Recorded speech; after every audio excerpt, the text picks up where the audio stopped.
one, and we're live on the 3rd. Yeah! That's enthusiasm right there, baby. Yeah. Welcome, everyone, to episode 198 of the F and Marks Podcast. I'm Jay. And I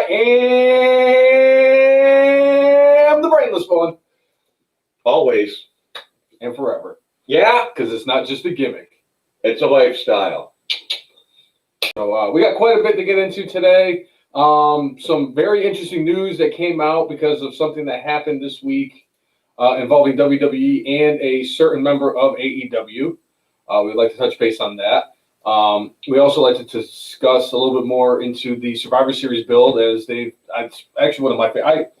Survivor Series for me is very low-key one of my favorite times of the year, especially now that they've done this whole, they're bringing it back like the Survivor Series-esque matches. I loved those back in the day. Sure. Because even when the title, the champions were part of the Survivor Series matches. But I really do like what they've been doing the last few years, where they're doing Raw versus SmackDown. Obviously with NXT last year and with COVID concerns, I'm not going to do it again this year. But I love this shit. I fucking love the build for Survivor Series. So thanks for tuning in, Mon, Seth, and Mike. Always appreciate you tuning in. Yeah, and I like the fact that they're calling this year's Survivor Series the best of the best. Reminds me of the fairly cheesy late 80s movie, The Best of the Best. I love that shit. It's such good shit. Well, that's a really good question about bringing back bragging rights, because that was what bragging rights used to be. I think they wanted to give a little bit more, I don't know, appeal, or they wanted to give more of a recognition to Survivor Series, have it mean bigger than what it is, right, or what it has been over the years. Because for years, Survivor Series sucked. Well, I mean that there was one year Vince McMahon actually agreed to take Survivor Series off of the schedule. They were going to put in a new pay-per-view, and then they couldn't come up with anything better. So they're like, "Yeah, we'll just put Survivor Series back." But at least they finally care about the show again. So I think it was F and Mark's Hall of Famer El Jefe who actually pitched the idea that the winning team for Survivor Series, whether it be Raw or SmackDown, should be the ones that get the main event at WrestleMania, the following WrestleMania in April. I think that's a great idea. Because obviously with the way things have changed, that's the one thing. If it was you can, that's one way you could do it, or the winning team gets number 30 in the Survivors or in Royal Rumble, and whoever wins the Royal Rumble gets the last match. But yeah, well, NXT has traditionally done the War Games during the weekend of Survivor Series, but yeah, I get what you're saying, that they should have had it as War Games at Survivor Series. It would have made more sense. Vince McMahon, though, still holds to the idea that he doesn't want to take WCW or NWA ideas and incorporate them so much, where obviously with NXT, Triple H is far more apt to use them, because Vince has less control of that. Yeah. So. But yeah.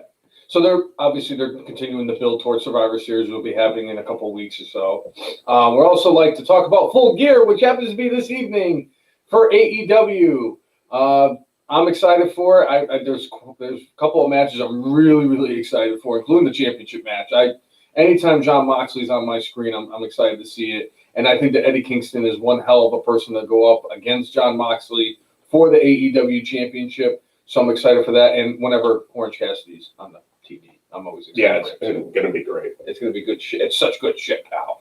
Yeah. Also, any other news and notes that we could talk about with professional wrestling. But every once in a while, when it comes to the podcast, how we start off the podcast depends on what kind of news we have. We've had to start off on somber news, but not today, baby. We here at the F and Marks, Cousin Jay and I, would like to announce happy birthday to AEW announcer Tony Schiavone. It is Tony Schiavone's birthday today, so I'd like to send out a happy birthday shout out to him. I love Schiavone. I grew up listening to him at WCW. He had his short run in WWE, WWF then, but I always loved his voice and the way he went about his business. So, yeah, happy birthday, Tony Schiavone. Tony Schiavone was one of those guys, like, I enjoyed listening to him when I would bounce back and forth during the Monday Night Wars. I like listening to Schiavone. It was great to listen to Schiavone and Bobby Heenan call matches together. And, you know, add Mike Tenay into that equation. And you had, at one point, you had Steve Mongo McMichael. But the constant thing about WCW at that time was Tony Schiavone was the voice of WCW. Yeah. And, you know, he kind of went away and did his own thing. And now he's back with AEW. He chose to go to AEW instead of having whatever job they were going to have assigned to him. For WWE. For WWE. So I think he was in a better spot to come to AEW.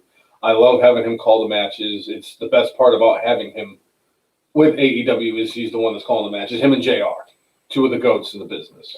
And one thing I'll have to say, as much as I've ripped on Excalibur for a long time for his commentary, slowly but surely, he still sucks. Yes, he's getting a little bit better. So can't be any worse than Mike Adamle. Or David Otunga. Oh, God, that's right. I forgot about the worst. The worst. Nice John Raffio reference right there. I like it. Yeah. But anyway, so happy birthday again to Tony Schiavone. We'll be able to hear the birthday boy tonight as he calls the AEW Full Gear tonight. Speaking of AEW, I think this would be a good way to segue into our next topic. WWE this week had relinquished its copywriting on Rhodes. Trademark, I'm sorry, copyright and trademark. On Cody Rhodes specifically. So WWE, because it's been a years-long battle for Cody Rhodes to get his actual name, because WWE actually owns his wrestling name. His wrestling name. Because his last name is actually Runnels. Yes. So, by the way, his dad's name is Virgil. Right. But so WWE actually owned the rights to the Rhodes name, specifically Cody Rhodes, and that's why you've been seeing Cody run around with a freaking just being called Cody with that stupid tattoo on it. I'm sorry, I can't get that fucking tattoo out of my mind. It is the worst tattoo I've ever seen in my life. Wait, hold on. I've seen worst. Right. But you know, Cody has gone on the record, and at least for now, he is not going to use the Rhodes name as part of his thing on AEW, but at least now he has the freedom to use it if he'd like. Mike chiming in saying, what has happened to Mike Tenay? I mean, the last time I think he actually had appearances in wrestling, he was in Impact Wrestling as an announcer, and he was let go at one point, and I don't think he's been back anywhere since then. So I don't know what Mike Tenay is officially up to, but that is a really good question, because I do remember the last time Mike Tenay was around, he was in Impact Wrestling. So, I mean, it'd be interesting. Was it Jeremy Borash is the one that works for WWE now, right? It is. So according to Wikipedia, he retired in 2015. How old is Mike Tenay now? 65. That's not too bad. Maybe he just retired from professional wrestling. Mike Tenay was awesome, too. I like Mike Tenay. The Professor, that's what they used to call him when he was in WCW. Anyway, so yeah. So it's good to see that WWE has finally dropped the trademark on Cody Rhodes. And I think at some point we are going to see it. So wait, so what you're telling me is that the trademark for Cody Rhodes is available? I don't know if it's available, but WWE does not own it. So if let's say it's available, I could actually buy the trademarking for Cody Rhodes. Sure, let's just go with that. And then he would have to come to me and be like, "Hey, I want my name back." And I'd be like, "Well, you know what you're gonna have to do. I want one match with Orange Cassidy, right? And Double or Nothing. No, Nick. Triple or Nothing. No, nothing. I don't want Orange Cassidy. I want one match. Chris Jericho, Brainless One, Full Gear. Right. At the Cruise of Jericho. Oh my God, that's what I would want. Yeah, I'm like, I'll give you the trademarking, but I want to go on the Cruise of Jericho, which will probably cost me more to buy the trademark than the ticket to get on the ship. But right, that would be awesome. But anyway, so that's that going on. Let's see, what else can we talk about? Well, Paige came out and did an interview this week and didn't say a name, but we all know who she's talking about, and just talked about kind of the stuff she dealt with while she was with Alberto Del Rio. But you already knew that. Yeah. And it's such a shame. I really did like that guy. He was one of my favorites when he was with WWE. I mean, he had, like, I've talked about it numerous times in the podcast, the entrance and all that stuff. Yeah. And he was a hell of a talented guy, and he really got himself over after those terrible, terrible vignettes that they used to run for him each and every week on, I think it was SmackDown, if I'm not mistaken. It was either Raw or SmackDown. Obviously, it was either Raw or SmackDown, but Sure. But it just proves what kind of an animal freaking Alberto Del Rio is in real life, and it's just unfortunate that that it actually came to this. I am glad that the dude's going to finally get what's coming to him. Yeah. And he's just a horrible, horrible piece of shit of a human being, and I really do hope that Paige can overcome all the trauma from that, all the abuse that she went through with. More or less, she sounded like every hour he just found something to be upset about and abuse her. That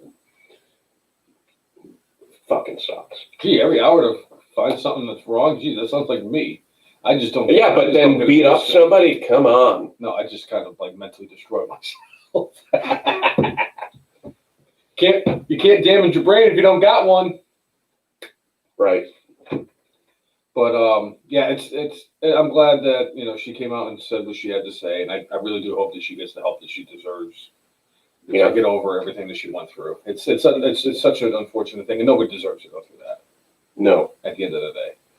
So another thing that's happening. It came out that I want to say the person who did The Last Dance. Yep. Is going to be doing a documentary on Stone Cold Steve Austin. Yep. Oh my God.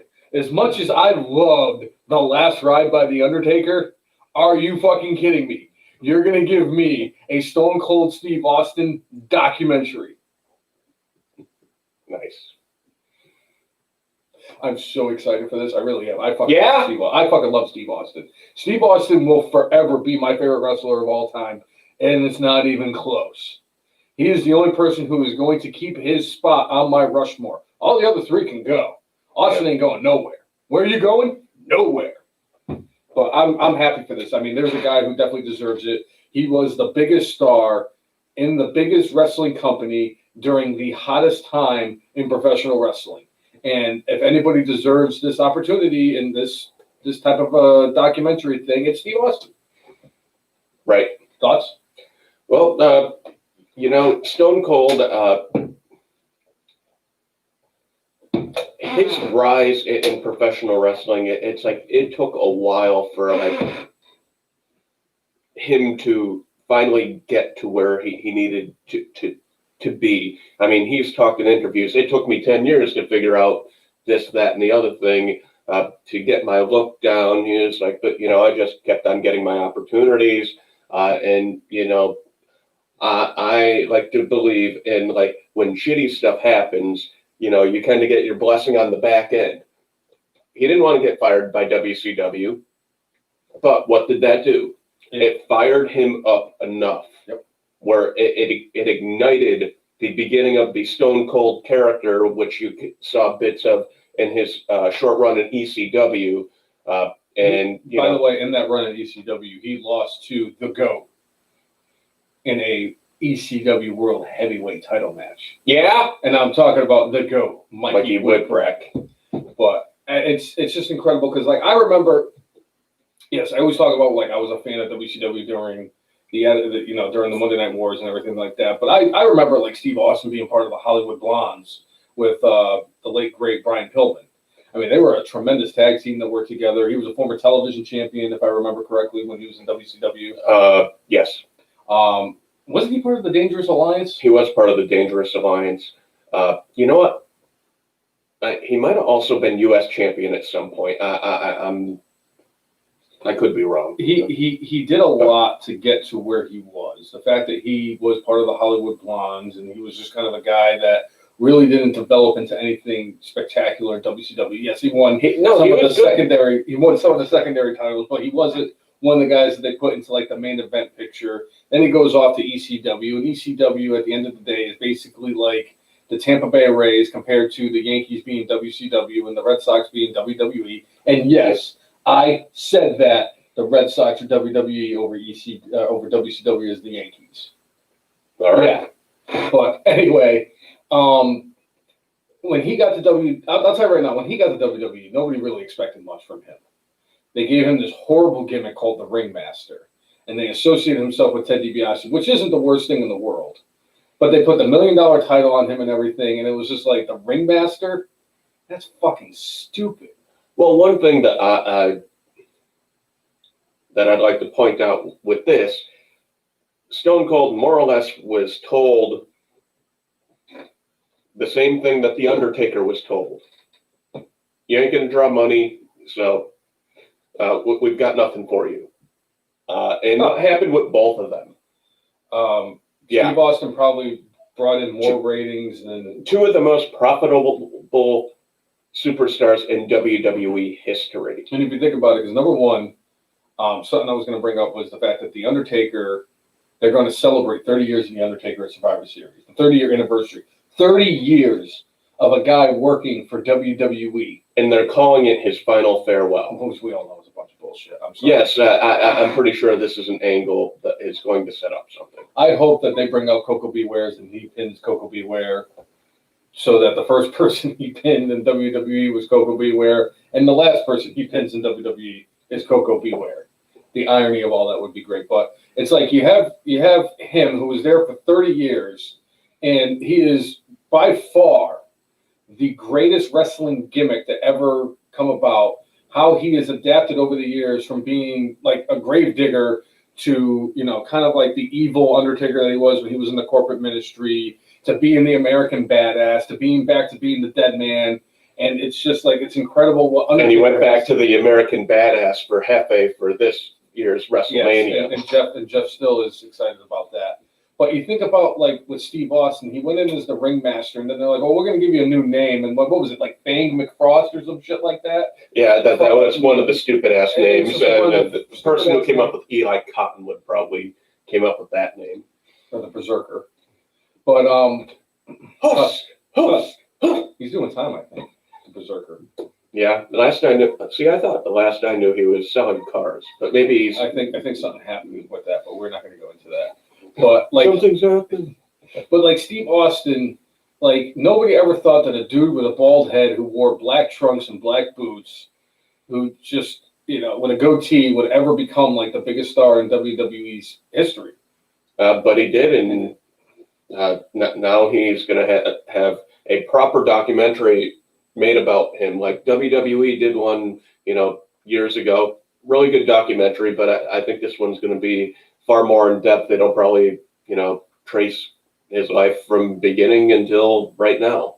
I know that they're probably not on the right ends of the spectrum with like Eric Bischoff, but I think Eric Bischoff would be somebody who they could use in this biopic on Steve Austin. Well, it's not a biopic. A biopic is like Hollywood movie. Hey, did you not watch the Firefly Funhouse at WrestleMania? Did you not see the Boneyard match at WrestleMania? Did you not see all the things that they have done in 2020 that have to do with cinematic stuff? Wow. If that's not the most brainless thing I could have said. Yeah, I mean, stuff. That makes no sense. Thank you. What can I say? I'm brainless. Yeah.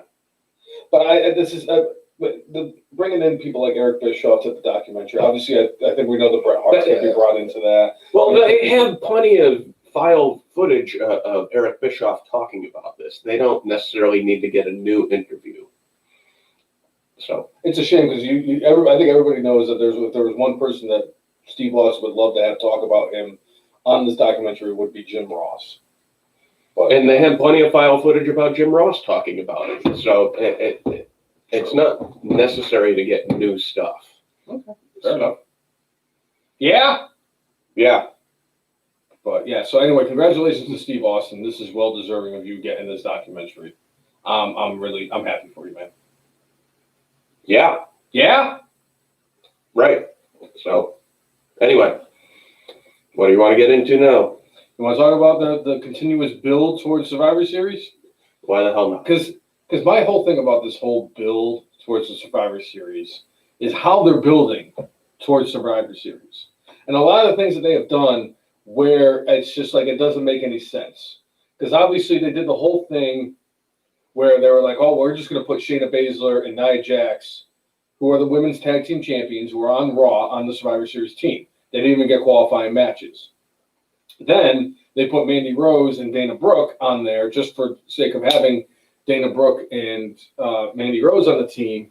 And then they had a qualifying match for the last spot where it was in a fatal four-way match between Peyton Royce and Lacey Evans and, who was the last one to go with Lana? Who was in there with Lana? I don't remember either. But Lana won. But Lana did win it. Obviously, she went through. We talked about that last week. And the fact that Lana has gone through more tables than fucking any opponent that the Dudley Boys ever wrestled against combined. But it's like what you and I were talking about before the show about like you took away Peyton Royce from Billie Kay, broke up the Iconics just to put her in a tag team with Lacey Evans.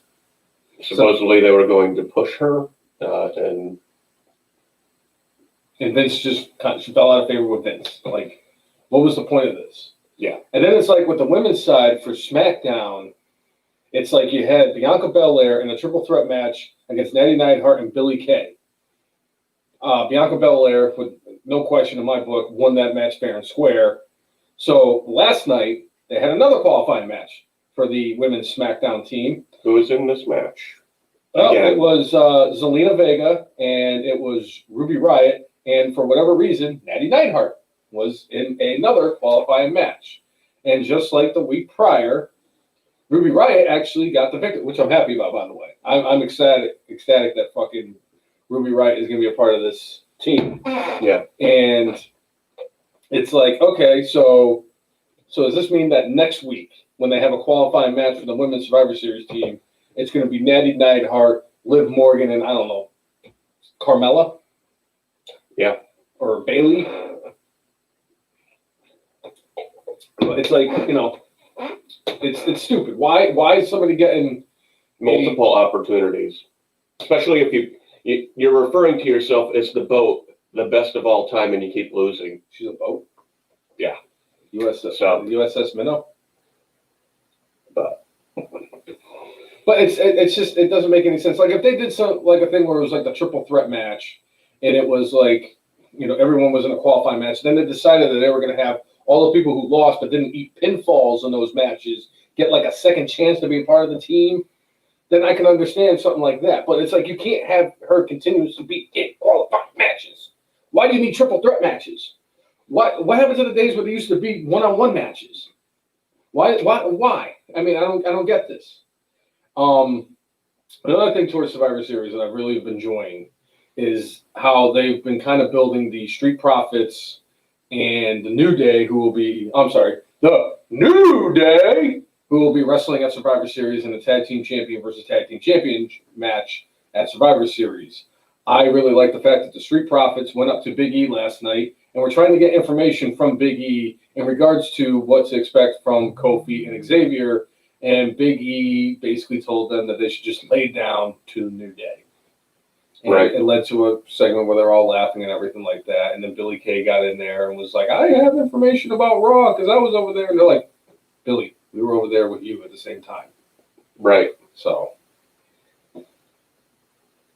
Yeah. And that they set up the hype for, New Day versus, Street Profits. And what happened to the New Day this week? Didn't they lose to the Hurt Business? In a non-title match. Wait. WWE has never done anything like that. WWE has never had champions lose clean in a non-title match. Right. Never. Right. The only good thing about if I could find one silver lining in the fact that the Hurt Business got that W was the fact that Cedric Alexander was part of the winning equation. And I like the fact that he's getting this opportunity. There's no silver lining of this for you, is there? Mm-mm. Okay, I figured I would. I'm trying. I mean, I know that you're not upset that Cedric Alexander was involved in it, and Cedric Alexander's getting something rather than the fact that Vince. They could have done something different. Have them beat another team to earn their shot at the tag team titles. Don't have them beat the tag team champions. WWE did a couple of stupid, shitty things this week. No, similar to that. I don't believe that. The whole Miz and Morrison thing. It reminded me of Roman Reigns losing or beating the Good Brothers a few years ago. And it just pissed me the hell off. But yeah, Miz and Morrison looked like a couple of chumps after Miz is the Money in the Bank briefcase holder, and you have him in Morrison lose in a handicap match to Drew McIntyre. So if Miz goes on to win, how strong of a champion is he going to be? Yeah. If I do remember correctly, 10 years ago, when the Miz won the Money in the Bank briefcase, he had to drop the United States Championship before he cashed in his briefcase, because I'm pretty sure he had the U.S. title and the briefcase at the same time. They keep on changing the rules. I mean, Rollins was U.S. and heavyweight champion at the same time. So, and if I remember correctly, though, the Miz went on a monster losing streak before he lost the title. Yeah. And I think that was the same thing that happened with Dolph Ziggler. Dolph Ziggler couldn't win a freaking match if, his life depended on it. And it seems like they kind of do that thing where the Money in the Bank winner, the Money in the Bank holder goes on this massive losing streak, can't beat me in a wrestling match. And then they cash in, and then they're like, oh, indestructible. The former Money in the Bank contract holder, apparently he has turned into the Kung Fu Panda. Our boy, by the way. We love the Dozer, but when he had his match this week, he had this thing where he's getting hit all over the place, but then it just jiggles off him. And I'm like, oh, he's the Kung Fu Panda. You gotta admit, that was fucking great, though. It was. Anything he touches turns to fucking gold. Almost. So, see what I did there? Yeah. Because he won the Money in the Bank, and it almost, never mind, I'm gonna stop. Chris, it doesn't seem like the Hurt Business should be done with Retribution, but apparently they were okay with Retribution doing what they did this week. So many things where it's going, Raw is just a fucking train wreck still. So really, for me, SmackDown last time was one of the worst SmackDowns in a while, because number one, they've killed this fucking Seth Rollins, Rey Mysterio. This whole I thought it was over and done with, and apparently now it's like they're trying to retcon the story that they've already told, and we're going to pretend that didn't happen. So I'm tired of it. I really am, and it's and I understand that people are getting all up in arms about the fact that Murphy is with Aaliyah, Ray's daughter, and it's Buddy Murphy is 32 and she's 19. This is unacceptable. And then on the flip side, the Undertaker is 15 years older than his wife Michelle McCool, but everybody's okay with that. The one thing I will say defending that is there's a big difference between 32 and 19 and being 45 and 30. Big difference. True. As far as maturity level, and all you had to do was say it was to be fair, in his defense, he's the Undertaker, so he can get whoever he wants. And then I'd be like, well, you know what, Cousin Jay, you're absolutely 100% accurate in that statement because he's the Undertaker. And one thing also about SmackDown that I want to bring up, I probably wasn't supposed to laugh about this.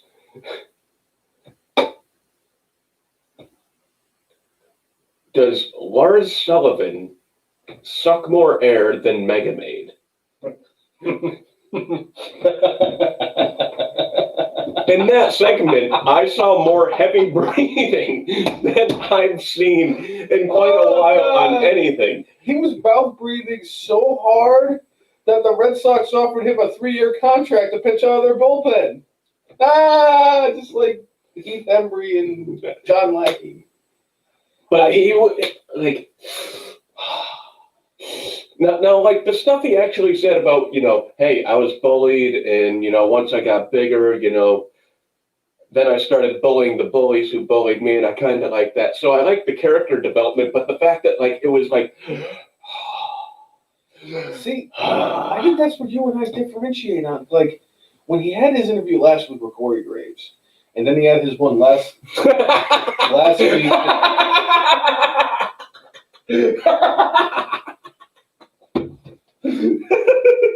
Very true, Lloyd. Very true. Oh.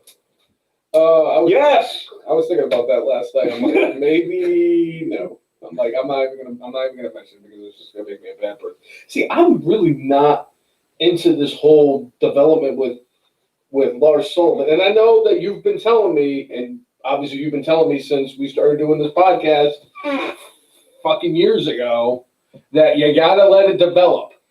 Because if I remember correctly, and I know you could vouch for me, I remember when they first came out with Bray Wyatt dressing up like Mr. Rogers, and I said, this is the dumbest thing. Why the fuck did they do this? Da, da, da, da, da. And now it's turned into like the greatest thing that WWE has ever done. And it's like, I miss the Lars Sullivan that was down at NXT that used to be in those tag team matches where he would actually look really strong in the match, and then his partner would come in there and eat the pinfall, and they would lose to like the legitimate tag teams or the legitimate tag teams, because one of the tag teams. Well, the thing is, one of the tag teams that they lost to is now part of Retribution, and he's a slapjack. It's like a good slapjack. Slapjack. But it's just. Oh, fuck. Hey, hopefully he ends up on the Survivor Series team. They end up losing, and he ends up beating up his entire team. That would be great. By the way, comparing the two teams so far, like Seth Rollins needed that victory last night. As much as we love the Dozer, Seth Rollins needed that victory because he needed to bring some big name to the team. Nothing against Jey Uso, because I like what they're doing with the whole Roman Reigns, Jey Uso, Paul Heyman. Eventually, Jimmy Uso is going to be part of that. That whole thing being a fact, I've been waiting for that for years with the Usos and Roman Reigns. And I know you haven't. You're not going to say nothing against Kevin Owens, but something against Kevin Owens. I mean, nothing against freaking Baron Corbin, because he is still the reigning king of the ring, even though they haven't really done dick with it. But it's like he still has the only finisher in WWE that has had anybody kick out of. And he's been there for years, and he is a veteran leadership on the SmackDown roster. So at least he's something. Yeah. And it's like, comparatively speaking, it's like you got Keith Lee, you got Sheamus, you got AJ Styles, Braun Strowman. And now you got Braun Strowman being part of a lot of heavy hitters. AJ is the little guy. But think about the accomplishments. He's a 2-time WWE champion. He's almost a Grand Slam champion. 3-time United States champion. He's a former Intercontinental champion. He is arguably the best wrestler in the world. Arguably. I didn't say he is. He's better than Kenny Omega, I'll tell you that much.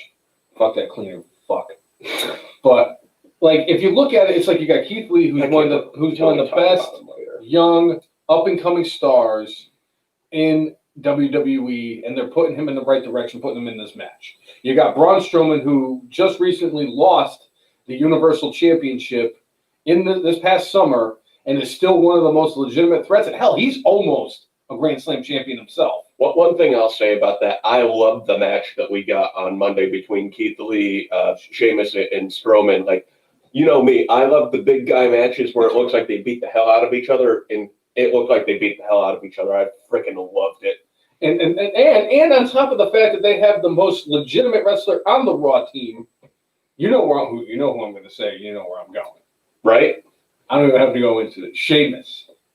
It's a shameful thing, lobster head. But then you look at the SmackDown team, and it's like, yeah, Seth Rollins. It's Seth Rollins. Seth Rollins is one of the biggest stars that they have. He kind of like levels out with AJ Styles. There you go. Then you got Jey Uso, and it's like they're trying to build him now. Trying to build him up. I mean, if they have a way where like Jey Uso is the like sole survivor, I doubt it, but That could be a way to. No, Raw's going to win this thing. Let's be serious. Raw. There's no way. Raw I'm not going to go that far. Yeah, Raw's going to win. Because remember one thing, Vince loves Raw. Hey, you know what? SmackDown ends up with Lars Sullivan. Lars Sullivan, eliminates, let's say, 3 or 4 people. Like, I could see a thing where Lars Sullivan and Braun Strowman get into it on.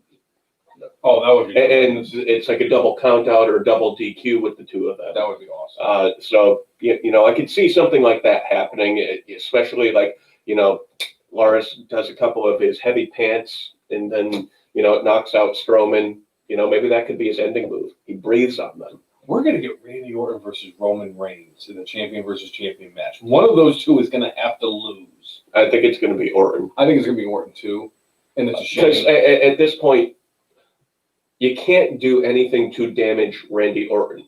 Now, you could do something right now to damage the current character of Roman Reigns, who is called the Tribal Chief.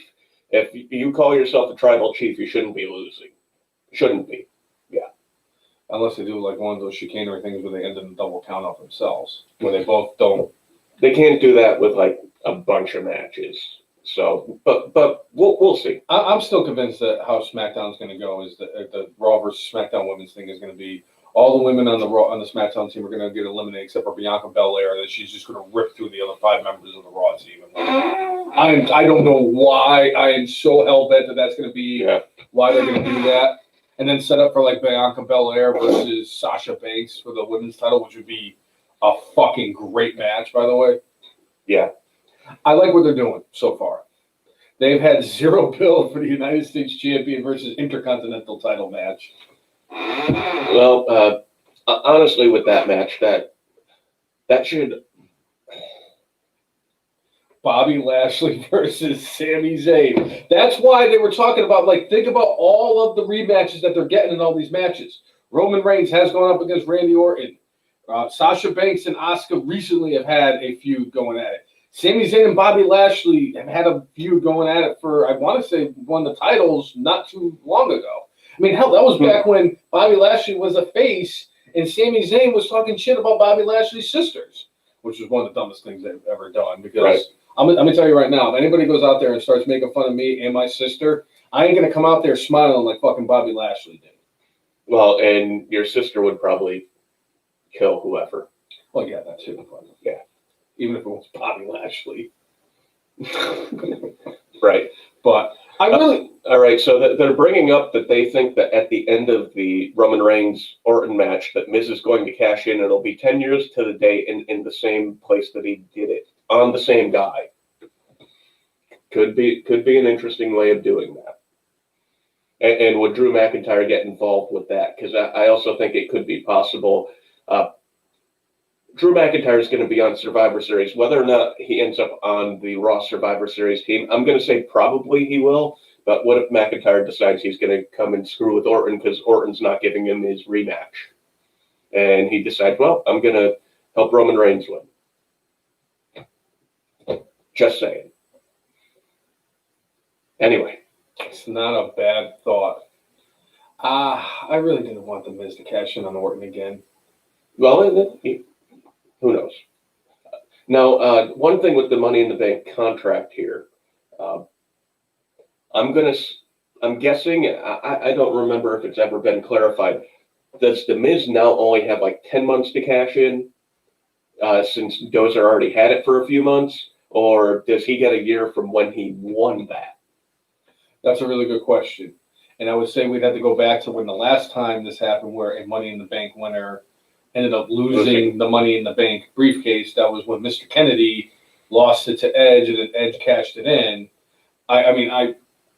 Crazy enough, Edge cashed in that second one rather fucking quickly after he won it. But nobody really clarified whether or not it was going to be a year from when Edge won it from Mr. Kennedy, or if it was just like... Well, whatever. I mean, it's just a question that came up in my brain. So, which would mean he only has 6 months left to cash it in? Something like that. Because he won it in May. It's gonna be May. Right. That was terrible. Which means he could cash in at WrestleMania if he wants to, if that's the case. Because the biggest thing that the Miz has been talking if about. That's the case. See what I did there? You should tell your mom that joke. She'd like it. Hell, it would be lost on her because she doesn't understand professional wrestling. No, but she's been killing it on the fucking jokes since the whole pandemic started. I love the fact that Jacinta has been going absolutely crazy every single day with her jokes, and she's going at a rate like I've never seen before. Yeah, she has been one of the few bright spots of the pandemic. Right. But anyway, here's a thought, because the Miz has been very adamant about how he wants, because it was supposed to be WrestleMania Hollywood, and that the Miz said that I want a main event WrestleMania in Hollywood or I'm going to quit. That could be a way. If whoever is the champion heading into WrestleMania is main eventing WrestleMania, and the Miz cashes in after the match, he would technically be in the main event for the WWE or Universal Championship and possibly win it at WrestleMania. Yeah. All right. Beautiful. So many possibilities. It's like, it's crazy because they have a couple of storylines here where you're like going, wow, this is really good, really well done. And then there's other stuff where you're like, what the fuck is this? But, one of the things that I think they've done really well right now, and again, could incorporate into this storyline, is the Fiend. Oh, yeah. The fact that they have simultaneous storylines with Orton, the Fiend, and Drew McIntyre kind of all going in one direction. I mean, I don't know if this means a triple threat at some point. Is Drew McIntyre in any way in cahoots with the Fiend? Because there's been a couple times where he's kind of used the Fiend's distraction to attack Orton. But, the stuff with Alexa Bliss this Monday I thought was great in the way that they've incorporated her into this whole thing. She's killing it. And one thing that was brought up earlier, was it last week or the week before, we talked about how basically the Fiend is there to avenge everything that happened to Bray Wyatt. Well, one of the things that has not been avenged is the Undertaker. So does the Fiend attack the Undertaker at Survivor Series? Now, then again, that complicates kind of all the different stories going on, because right now he's attacking Randy Orton. Does he finish that off before he goes to the Undertaker? Or is it not the Undertaker? But if you think about it, though, when the Fiend first came out, and he wasn't really like wrestling anybody, it was just him with the lights on and that weird noise, and he attacked guys like Mick Foley and Jerry Lawler and all that stuff. This could be something he could do, where he attacks the Undertaker as like his retribution for what the Undertaker did to him at WrestleMania 31. But my thing is, it wouldn't make sense if right now, because the Fiend is a face right now. And at least that's what it appears to me, is that the Fiend is a face, unless he's a tweener. I think he's a tweener right now. Like, Nikki Cross is a face. Alexa Bliss was not friendly with her. And obviously Alexa Bliss is part of the Firefly Funhouse. So, fans may react positively to the Fiend. The Fiend is not really a face. The Fiend is just the Fiend. Just like Randy Orton is just Randy Orton. Even when he's getting cheers, he's just Randy Orton. I really would like to know how much money the Fiend makes Vince McMahon. I think it's a significant amount of money. Because he's got like oodles and oodles and oodles of merchandise. And they could do all sorts of things with him, just based off of they've got all the crazy characters in the Firefly Funhouse. They had that specialized belt that they were selling. I don't know how many of them they sold, but it was cool as hell. When they first came out, it was like $3,000 or $4,000, and now it's like $500, and I'm like, yeah, that was a big mistake, wasn't it, WWE? I hate to be the idiot that actually spent that kind of money on the fucking belt. Dude, even $500 is that's a lot of money for a prop. Let me tell you something right now. There is one championship that is out there, and you're not going to expect me to say this when I say it. There is one championship that is out there that is worth every penny if it was $500. The $1 Million Championship. Right. Because if you could get $1 Million Championship for $500, that's a fucking steal. See what I did there? Yeah. Yeah. Yeah. But that is one of the like underlying storylines heading into Survivor Series. Like, what are they going to do with the Undertaker? Are they just going to have him go out there so he can go and give his curtain call it a day? Is he going to leave his fucking attire in the ring? Is he going to get attacked by the Fiend? Is the Doctor of Thugonomics going to come out? Is Triple H's music going to fucking play? What's he going to? What is there left for him? I want to know what it is because I really don't think he's just going to go out there, say goodbye to the WWE universe, and just right off into the sunset. Does AJ Styles make an appearance? Does Kane make an appearance? That's gotta be Kane. I mean, does the Big Boss? Oh wait, no, maybe not the Big Boss Man. Sad. I love the Big Boss Man. But what does happen though with Bray Wyatt once he gets all of his vengeance out? What happens to the Fiend? And you know, there's still Goldberg, I guess, out there if he needs to get retribution against Goldberg. But yeah, there aren't too many people left on the list. I would say he has maybe another year or two. But the thing with, Reigns, he's on a different show at this point. And they've been doing, at least for the most part lately, keeping the brand separate, keeping people separate. So that would be a while. He does have to get retribution on The Rock if you think about it. He does. The Rock won the big match. The 6-second match at WrestleMania 32. Against Captain Wedgie. Yes. The highlight of his career, Captain Wedgie. Right. Well, I mean, outside of the Stairs match. I'm going to tell you about bringing that match up in my presence. By the way, speaking of matches, I was on Facebook the other day, and somebody said, if you could bring back any match that has been kind of like forgotten about or hasn't been on in a while, what would it be? And guess what match I said? Take a wild guess. A Punjabi prison match? Goddamn right, I said the Punjabi. I'm sorry. Yeah. I didn't mean to get you off. I'm sorry. I'm so sorry, Blake. But yes, the Punjabi prison match.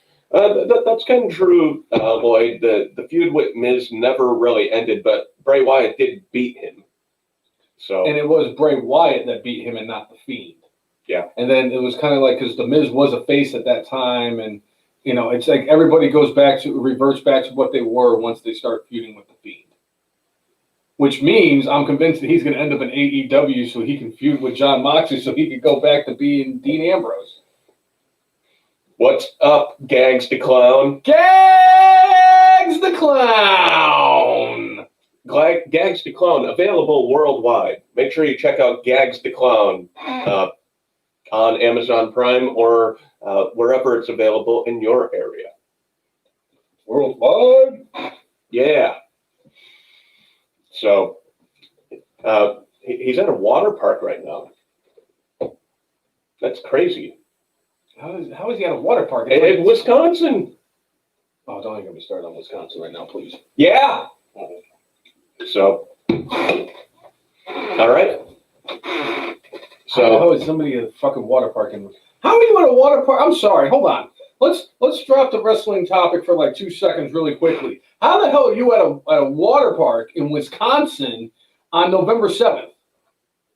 I'm sorry, because if I'm actually no, I'm not really. That doesn't really surprise me because right now in Connecticut they have a record high of like 75 today in Connecticut, where there's like 87 feet of snow on the ground in Connecticut. Yeah, it's 75. There you go. Maybe that's why. It's gotta be. But that's just Yeah.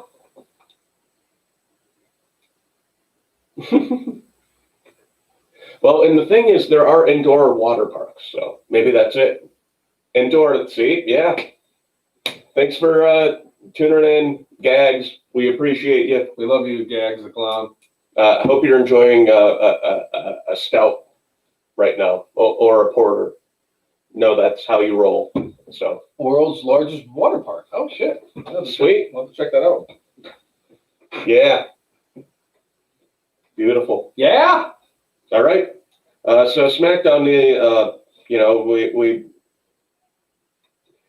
Baron Corbin did officially qualify for the SmackDown team, but there was all sorts of chicanery between Seth Rollins distraction, Murphy destroys. Rollins attacks Dominic.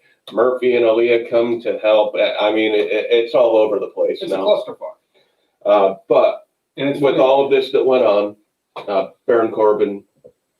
It was funny watching Baron Corbin hitting Rey Mysterio with the end of days, because it looks like when an older brother takes out his like 6-year-old brother with the end of days. That's exactly what it looked like, and I'm like, oh god, that's terrible. Yeah, that's what used to happen with F and Mark's Hall of Famer Tommy when he was a kid. Oh boy. Me and his brother used to. Timmy? Yeah. Not Teddy? Not Teddy. No, Teddy used to be on the receiving ends of the Doomsday device and other ending moves. So, you know what, Chris? Baron Corbin has never had a clean match in his career, but I think that's part of the, him being that's his thing. So. That wouldn't surprise me, Lloyd. Like if Murphy was using Rollins to destroy him and everything like that, to play these mind games, it really wouldn't surprise me at all. Honest to goodness, I'm just tired of this fucking storyline. And Seth Rollins is too. He's about to have a baby. He's about to be a daddy very soon. With the man. The man and the Messiah have a child. Yeah. So. Good time. So King Corbin qualifies for Survivor Series. About that. I mean, no disrespect to Rey. I fucking love Rey Mysterio. There's not too many people in the business I respect more than Rey Mysterio, but Corbin needed to be a part of that team. Yeah. So then we had basically Roman Reigns telling Jey Uso that he needed to go against Captain Cupcake because Captain Cupcake disrespected him. And if he disrespected Jey, that means he disrespected the family, and Tribal Chief said he needed to take him out. So Jey Uso ended up headbutting him in the nuts. Of course he did, because you know why? Because Kevin Owens disrespects everybody. You can't throw a little joke at fucking Kevin Owens because he gets disrespected and blocked you on Twitter. Yeah. 4 years later, I really don't want to talk about fucking Kevin Owens anymore. You love Kevin Owens. I love Kevin Owens about as much as I love fucking Yankee fans. Yeah. You know how much I hate Yankee fans. So, and Joe Biden. Future President-elect Joe Biden. Hey, you know what? Good luck to President Biden. I just hope that he knows that he's in the inauguration for president and not for Senate. Maybe he'll figure it out. I doubt it. And then we had a very, very shocking first match on SmackDown, or at least a conclusion to it. Sasha Banks actually retained the SmackDown Women's title. Wait. Sasha Banks retained the SmackDown Women's Championship? Yeah. I'm going to take it a little further. Wait. Sasha Banks is the SmackDown Women's Champion. So Sasha and Bayley, they had a heck of a match. You know what you're going to get out of the two of them when they have their matches against each other. They have delivered so many different times and so many different levels and so many different shows. And they have different matches each time. Yeah, absolutely. I as much as I sit there and I make fun of Bayley for the fact that she has a dirt face and she's, in my opinion, the most overrated woman of the she's the most overrated woman in the Four Horsewomen. Her and Sasha, I've never seen two women work as well. The last time we came this close was when it was Lita and Trish Stratus. Yeah. I think that's the closest we've gotten to that. All right, so that was SmackDown. And I'm glad that Sasha Banks retained because she deserves to retain. You know my stance on Sasha even having the titles. Oh, yes, I know, but and I thought it was interesting that Carmella came out and basically threw her hat into the ring of death to become the number one contender for the SmackDown Women's Champion. I'm curious to see if she ends up on the SmackDown Women's team during Survivor Series, because now that Ruby Riot's on the team, I'm pretty sure Liv Morgan's going to win a triple threat match that Natty Neidhart is a part of, where she's got somebody in the sharpshooter and Liv Morgan gets them to tap out after Natty lets go. Yeah. Because that hasn't happened yet, just twice. Yeah. All right. Anything else you want to wrap up on Monday Night Sucks? I'm sorry. Yes, I do. Vince Russo apparently booked one match this week on Monday Night Raw.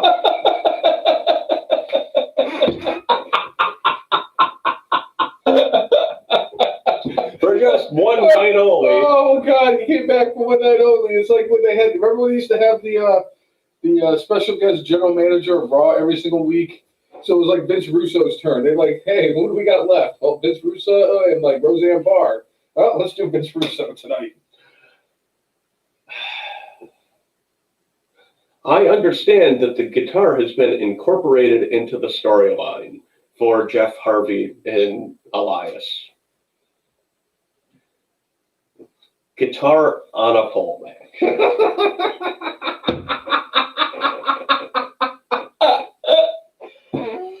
Oh, I'm sorry. I'm laughing too hard at that because I saw the same thing and I thought Vince Russo. I mean, at least it wasn't Judy Bagwell, but you know, I like both Elias and Jeff Hardy. I do. But damn, this was just. I mean, Vince Russo booking. I mean, both guys did their best with what they had in this match, and honestly, I'm disappointed in the outcome. You know, personally, I'd rather see Elias come out on top and have them push him. And I don't know if it's just they want to make sure that he stays healthy. But between these two guys, you got one who, well, actually, kind of both can't stay healthy in just different ways. So, and speaking of Elias, if you have not purchased Universal Truth by the GOAT himself, Elias, then you are missing out. Get it today on iTunes. Yeah, and I think on what's the well, you got iTunes, you got Spotify, Apple Music, Amazon Music, so it's probably all over the place. The voice of a generation. It's like Fergie and Jesus. Yes. And a hell of a guitarist. He makes Jimi Hendrix look like the one-armed drummer for fucking Def Leppard. You love that. Oh, please. Yeah.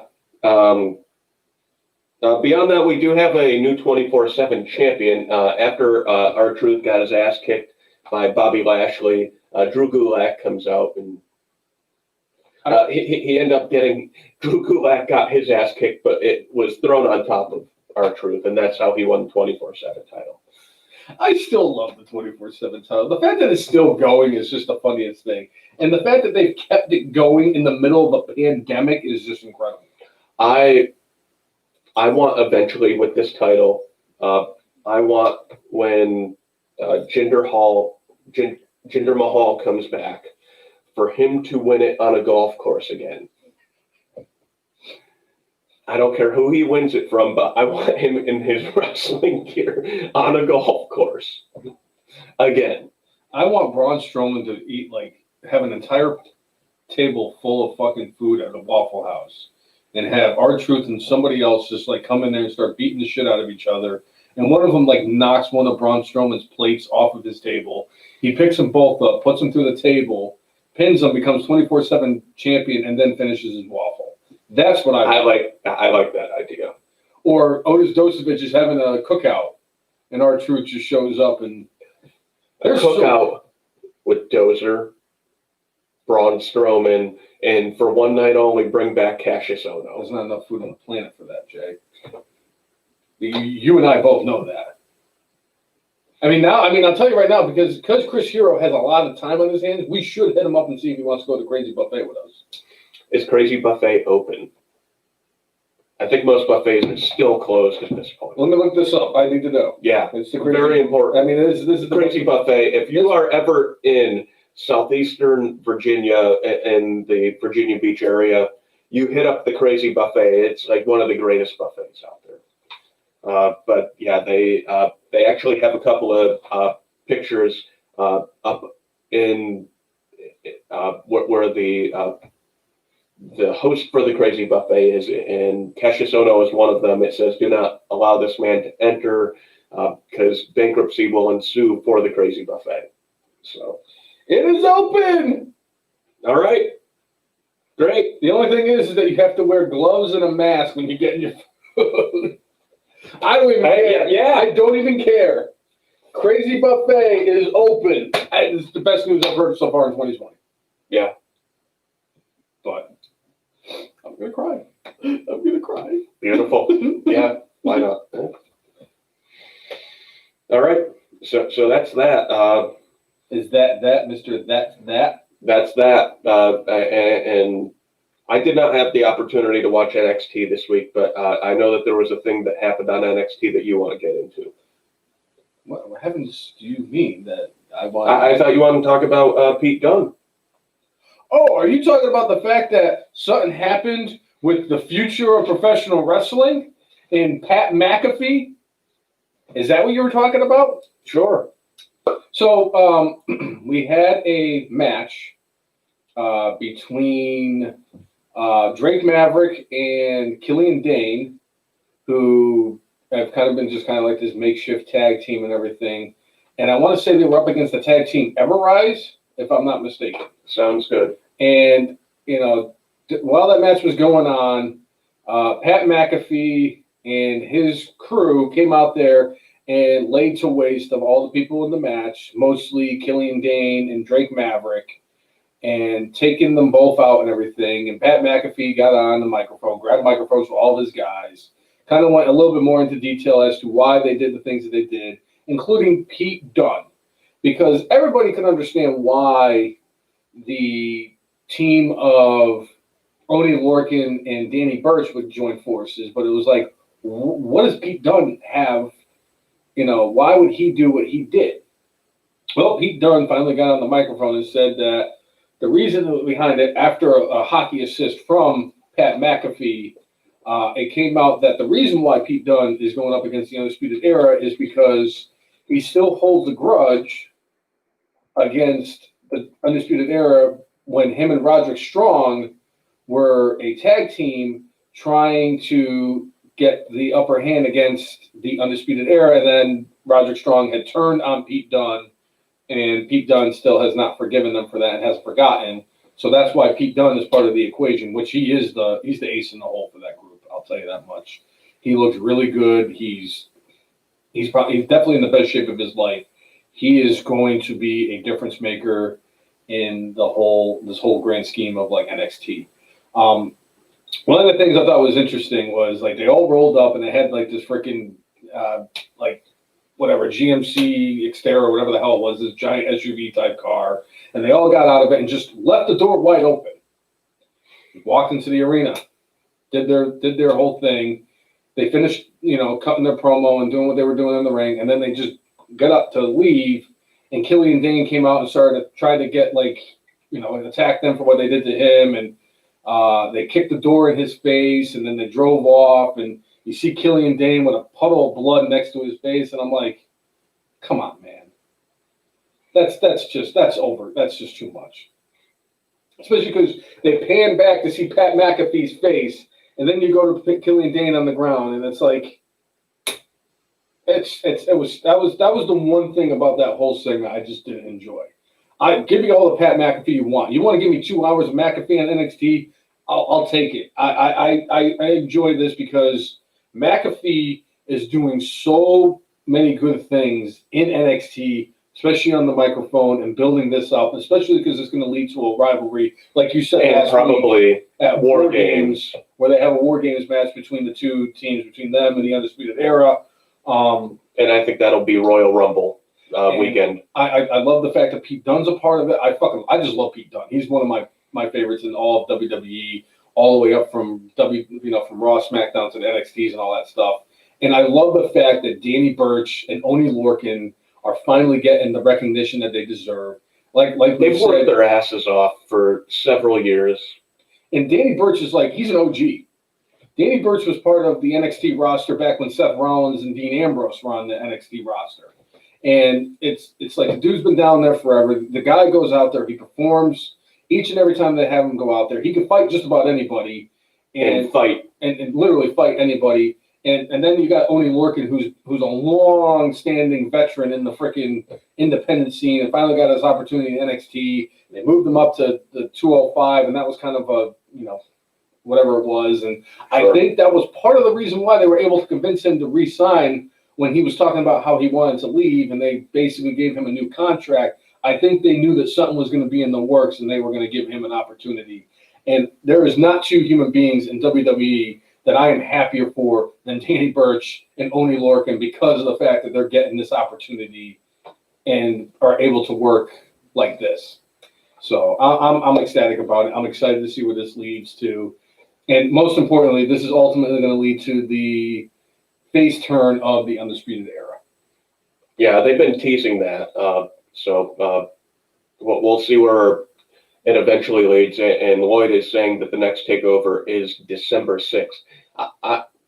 With a feud like this, if they want to develop more juice and have it be on a higher profile thing, I'd say wait till Royal Rumble weekend personally. Well, you got to think about it. They kind of kayfabe destroyed a lot of those guys.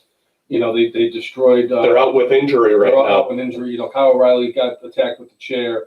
Roderick Strong and Bobby Fish got taken out with, by the Oney Lorcan and Danny Burch a couple weeks ago. And it's like Adam Cole has been hurt because of Adam Cole, baby. My apologies. And the fact that Adam Cole has been out because of what the hell is his name? Richfield. What the hell is the dude, the former rugby player? I forget. Ridge Holland. Ridge Holland. I mean, that dude, I'm excited for that guy. I think he's got a lot of potential. He looks the part, and he looks really good in the ring. It's just a shame he had a freak injury like the way he did when he shattered his leg. Against Danny Burch, by the way. Right. But I'm excited for that. I think that has a lot of potential. And I'm going to tell you right now, Pat McAfee is going to make Vince McMahon some money in the process. And I think that's the reason why Vince brought him in, because, between his podcast and the fact that McAfee, and he is the perfect villain. He really is. But I'm excited to see where this leads to. I would love to see them at War Games. I would love to see Pat McAfee in War Games. Right. Because that's a punter. And punters are people too. It's too bad Randy Orton has the skull punt as his ending move, because it would fit McAfee. But I'm sure they could work something out where Orton wouldn't be too pissed if that was used. But anyway. Continuing on to storyline-wise, since we're on NXT, so in the main event, I believe it was in the main event, I kind of forget that part. Shotzi Blackheart, who hosted Halloween Havoc last week, was given the opportunity to name her opponent for this past Wednesday's NXT show. William Regal actually let her have that opportunity. And she said that she wanted to fight somebody fresh and new, so she wanted to fight Toni Storm. Toni Storm, who kind of came back to NXT a few weeks ago, had a match against Aaliyah. That was about it. Shotzi Blackheart and Toni Storm are very familiar with each other from their time in, I believe it was Evolve, where they worked together and had some pretty good matches against the two of them against each other and everything. So I was kind of excited to see this match. And I love the fact that Candice LeRae, who lost last week, in part because of Shotzi Blackheart getting involved in her tables, ladders, and scares match for the title. Oh God! I mean, I always want to say stairs too. That's the worst part. Not even chairs, stairs. But Candice LeRae was like, "Hey, look, you left your tank backstage, so I'm gonna keep an eye on it." And because of that distraction, Toni Storm was able to roll up Shotzi for the victory. And then Candice LeRae afterwards took her Hummer and drove over Shotzi Blackheart's tank. So that's basically leading towards Shotzi Blackheart and Candice LeRae eventually having their blow off for that. Yeah. So that was very interesting. Yeah. Tommaso Ciampa did go over on the Velveteen Dream, and I'll tell you, ever since this whole thing has come out with the Velveteen Dream, he has not been the same performer in the ring. I love Ciampa, the fact that he's back as a heel. He's perfect. Better as a heel. He's perfect as a heel, and I'm excited that, and I'm curious to see where they're going to go with this. But he went over on Velveteen Dream, no surprise to me. It'd be something if he was the one that got the shot at the NXT North American title next week. You never know. You never know. Yeah. Lloyd saying Team Shotzi versus Team Candice in a War Games match too. Like asking the question, I'm gonna say no. Like I think it would need to be like higher profile. It would have to be, the only way they would do it is like if they did Team EO versus Team Rhea at War Games. But I don't even think that's going to even happen, just because I think they're going to set up for those two at either the next TakeOver, if it's not War Games, or it depends on what happens between Io Shirai and Rhea Ripley. Well, and we don't know if the Raquel Gonzalez Rhea Ripley thing is officially like done. They basically like messed with each other, and then they've had, you know, a match where Rhea Ripley won, but, you know, I don't know if that's necessarily the end of it. Yeah. Yeah. Yeah. But I'd be curious to see what they do. I wouldn't be surprised if they did, because they did at the last War Games have the women's War Games match. That was where Dakota Kai turned on Tegan Knox. So I wouldn't be surprised if they did another. Unfortunately, for like the 55th time in her career. Just like, almost like Kevin Nash was tearing his quad. Yeah, she's like Terrell Davis. Yeah.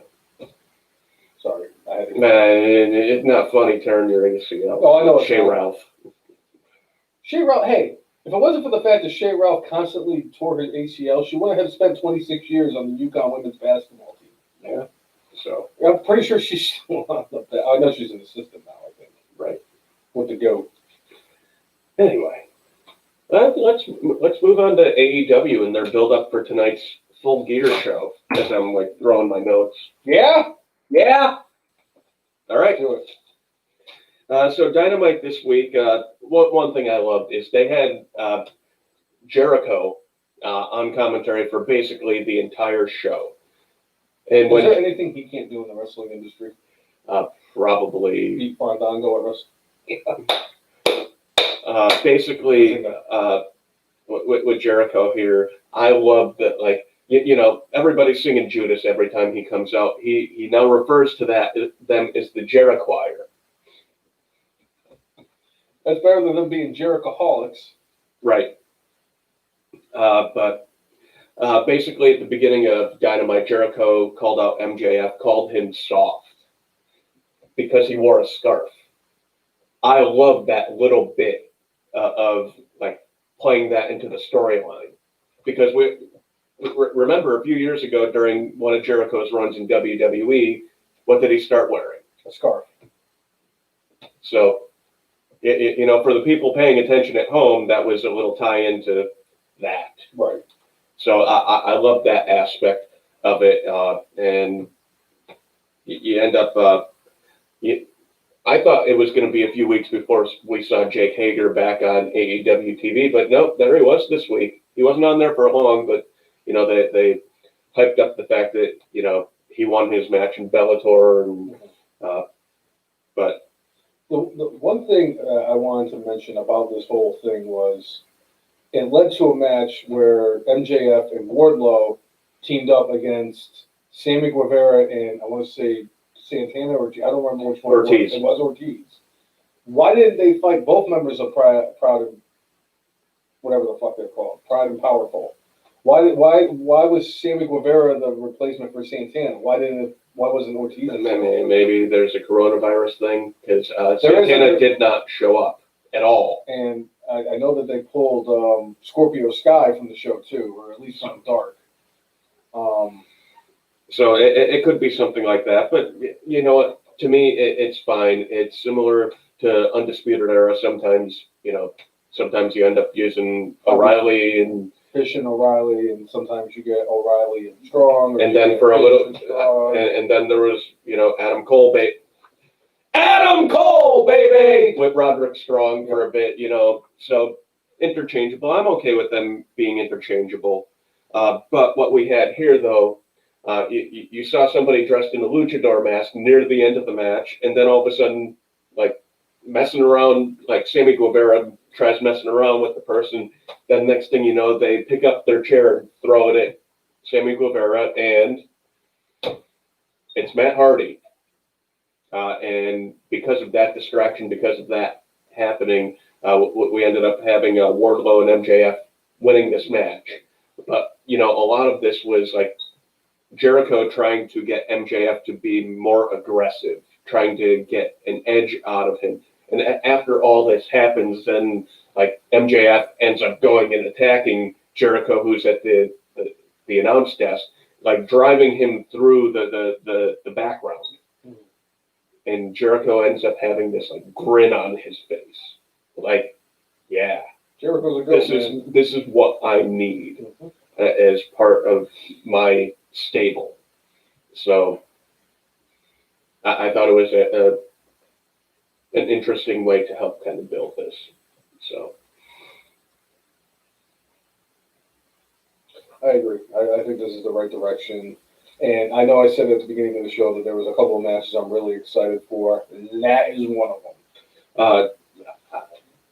This next match that was hyped, I don't think you're going to be that excited for. Tony Schiavone talked with Kenny Omega. Go ahead. I can't wait to see his entrance tonight, where he has the girls with the mops, and they talk about how many 5-star plus matches he has from Dave Meltzer. I can't wait. I know you still have not seen that entrance, and I look forward to the day when you get to see that entrance and how awesome it is. But Omega versus Paige, wrestling match-wise, this is going to deliver.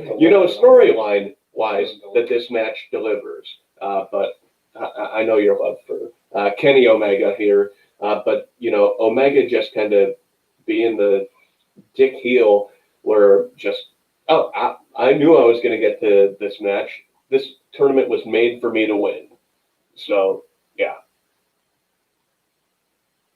It's going to be, I'm really am curious because the way that it is leaning, it's leaning towards Omega is going to be the one that gets the victory in this one. I wouldn't be surprised if they pulled the sneaky on us and had Hangman Page, but I'll make my predictions in a little bit as to who I think is going to end up winning this match because, like Jay said, as a wrestling match, those two are going to deliver in a way that not so many other people can, and I'm just glad that Hangman Page is getting this opportunity to work with the most overrated man in the history of professional wrestling. Right. So Lloyd chimed in with a couple of different things here. Guevara and Ortiz specifically are the ones who don't want MJF in Inner Circle. Okay, that makes sense then. All right, that makes a lot more sense then. And he makes a prediction that MJF wins, and there is he overtakes Jericho, and Jericho becomes a face. I wouldn't hate that at all. I wouldn't hate that. It's an interesting idea, but I've got my own idea for that. But we'll get to that once we get into official predictions. I can't wait for the predictions. So, you know what? One match that I loved that has nothing really to do with what's going. Well, I can't say nothing to do with what's going on tonight. They incorporated a whole bunch of stuff into this match between Trent Beretta and Miro. It was Miro's first singles match in 9 months. They beat the holy hell out of each other like that, like legit, like swelling and bruising that happened during the match. I loved it. But in the end, we ended up having Miro go over, but that's because there was a whole shit ton of distractions going on the outside. If there is one thing I'll say about AEW, sometimes they overdo it with having the outside interference going. As a kid, I loved seeing the outside interference because I was like, oh, I didn't expect this. Right. But when you do it every match, then it becomes expected. So, but the match itself, I loved. And I remember Trent Beretta back in the day when he was in WWE. I was like, yeah, he's all right. And when he left that, I was like, oh, no, didn't give him another thought. And then I remember a couple of years ago seeing him at Wrestle Kingdom. Like, oh, he's still wrestling. Oh, he looks pretty good there. Best Friends have been great in AEW, and Trent's freaking awesome in the ring. So, well, that was always the thing with Trent Beretta, is that he was actually able to wrestle really good matches. He just wasn't much of a character, and I think that's ultimately what cost him his job with WWE. And to this day, Trent Beretta will always be the first person I ever saw wrestle in a match at my first ever SmackDown that I actually went to. And I was actually the first Raw or SmackDown I went to, and he wrestled, and it was part of main event, and he ended up fighting fucking Wade Barrett. And I always thought that was interesting because they were swapping the ring from whatever show was on before main event to the main event thing, and like the referees actually helped put the ring together. I didn't know that. yeah. So Yeah. I'm excited for this because Miro and Kip Sabian going up against the Best Friends is actually a really good thing. And I love the fact that they keep giving the Best Friends all these opportunities because, they deserve it. These two have been working their asses off. They've been in AEW since the beginning, and you know what you're going to get out of both of them. Chucky T and Trent Beretta are two of the better in-ring performers that they have, but a very underrated tag team as well. And, of course, you got to throw in their third compadre in Orange Cassidy. So The GOAT. The GOAT. Yeah.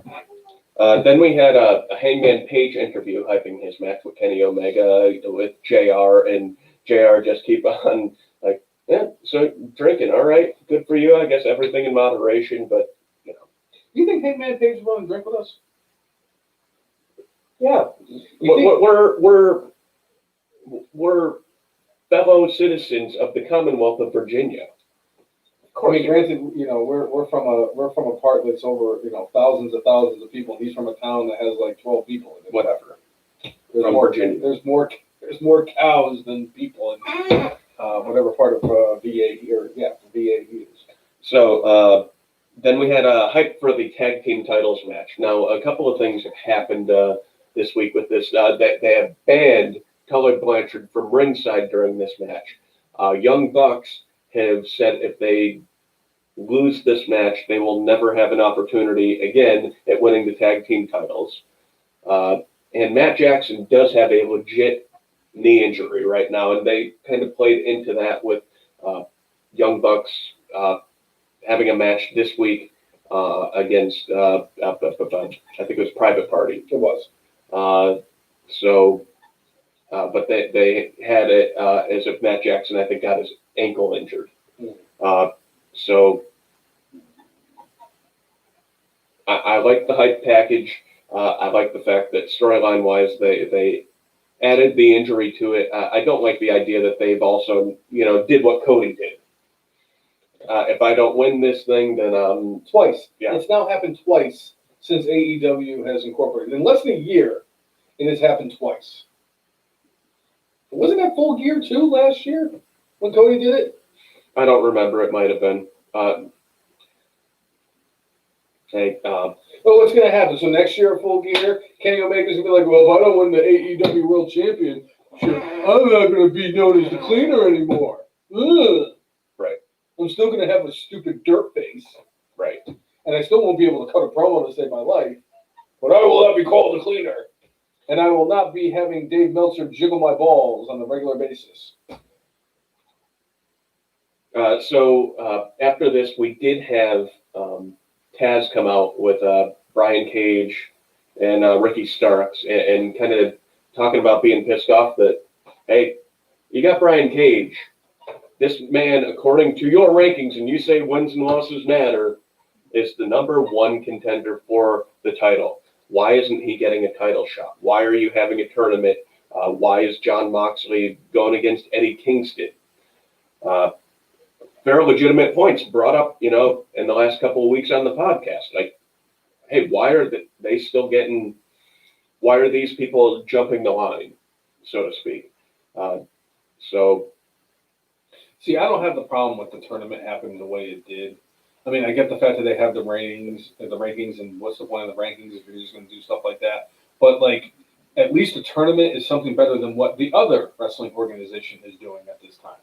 I think that it's a different element. Plus, it gives closure to a storyline between Kenny Omega and Hangman Page. And there's something important on the line. Yeah, so I have no problem with them doing the tournament to determine the number one contender because it's leading to what it's leading to.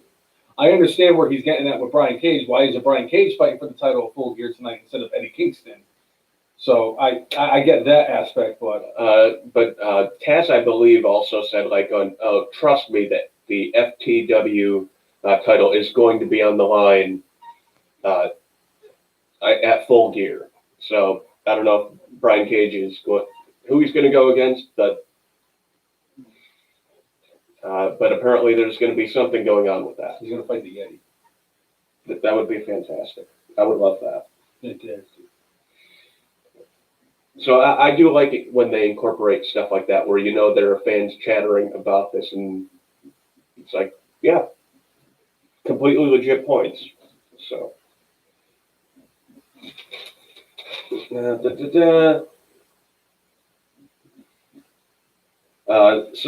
After the Private Party Young Bucks match, originally Matt Hardy was coming out because he's kind of been like a mentor to Private Party, and Sammy Guevara gives him a receipt and actually gave the Twist of Fate to Matt Hardy, and setting up for their cinematic match that will happen tonight. I'm looking forward to that. Is that the Hardy compound? I believe it is. Yeah. Yes. All bets are off if it's at the Hardy compound. That'd be some shit of like Jeff Hardy there.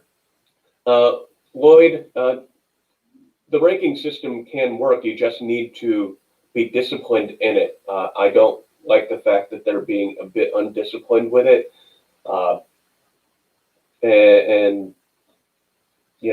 If Cody's the TNT champion, number one contender at some point, obviously he has a thing that restricts him from getting a title shot, but that kind of makes it so everybody else should get that shot. They just need to be disciplined. You can make it work. You just need to stay true to what it is you're trying to do.